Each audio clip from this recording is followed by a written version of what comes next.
السلام علیکم ورحمۃ اللہ وبرکاتہ نحمده ونصلي على رسوله الكريم اما بعد فقد قال الله تبارك وتعالى في القرآن المجيد اعوذ بالله من الشيطان الرجيم بسم الله الرحمن الرحيم ذلك الكتاب لا ريب فيه هدى للمتقين وقال النبي صلى الله عليه وسلم خيركم ما تعلم القرآن وعلمه الہی رونق اسلام کے سامان پیدا کر الہی رونق اسلام کے سامان پیدا کر دلوں میں مومنوں کے الفت قرآن پیدا کر اسٹیج پر رونق افروز بزرگان دین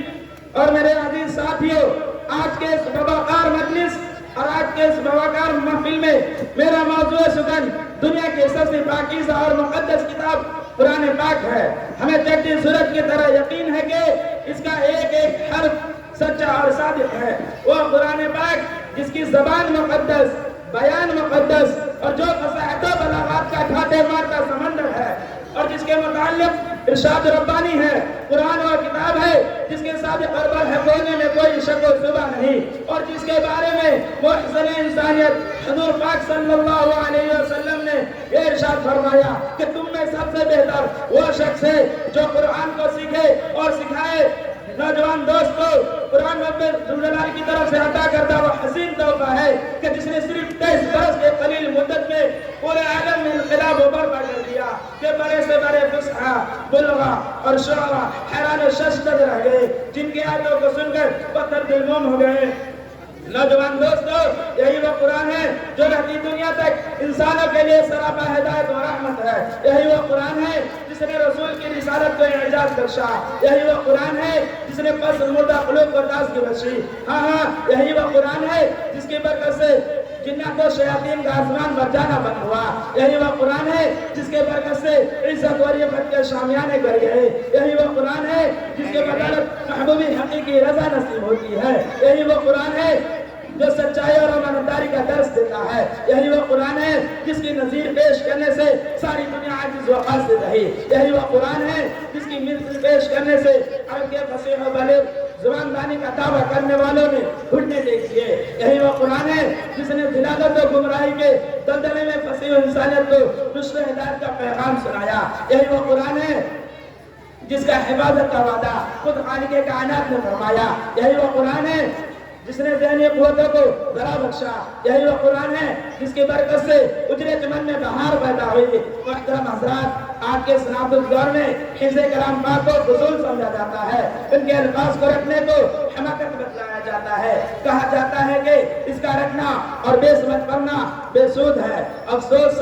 صد افسوس کہ اس قرآن پاک کے بارے میں ہمارا یہ خیال کہ جس کے بارے میں شہنشاہ بطحا تاجدار مدینہ سرور کائنات خاتم الانبیاء محمد رسول اللہ صلی اللہ علیہ وسلم نے یہ ارشاد فرمایا اقرأ وارتقي ورتل كما كنت ترتل في الدنيا فإنما في الآخرة آية تقرأها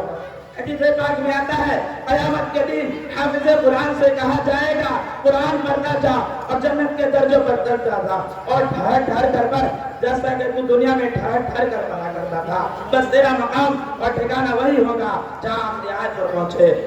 یاد رکھو یہ قرآن دنیا کے سب سے بڑی نعمت ہے یہ زمین آسمان چاند سورج ستارے کوئی اس نعمت کا مقابلہ نہیں کر سکتے اللہ کا رب کائنات کا مقدس کلام تمام کلاموں سے افضل اور بہتر ہے اور کیوں نہ ہو کہ جبکہ اس کا اتارنے والا امین جس کے ذریعے اتارا گیا وہ بھی امین جس ذات پر نازل ہوا وہ بھی امین جس مقام پر نازل ہوا وہ بھی امین جس مہینے میں نازل ہوا وہ تمام مہینے سے افضل اور جس رات میں نازل ہوا وہ 1000 مہینوں سے اللہ کے کلام پر سب کلاموں پر ایسی ترجیح ہے جیسے کہ اللہ کا دلارا اور خدا کا پیارا نبی ارشاد فرماتا ہے کہ جس نے قرآن پڑھا اس پر عمل کیا اس کے والدین کو کل قیامت کے دن سورج سے بھی زیادہ روشن تاج پہنایا جائے گا غور کرنے کا مقام ہے اس کے والدین کو اس غرا قدر انعام سے نوازا جائے گا تو خود پڑھنے والے کا مقام اور مرتبہ کا کیا عالم ہوگا یاد رکھو قیامت کا میدان ہوگا اور 10 آدمی جن کے لیے جہنم واجب ہوگی، حافظ قرآن اپنے رب کے بارگاہ میں سفارش کرے گا، پروردگار عالم ان کی سفارش کو قبول عطا فرمائے گا اور ان حافظ کے برکت سے نجات عطا ہوگی۔ دعا کیجیے کہ خداوند قدوس ہم سب کو کہنے سننے سے زیادہ عمل کی توفیق عطا فرمائے، آمین۔ وما علینا الا البلاغ۔ السلام علیکم ورحمۃ اللہ وبرکاتہ۔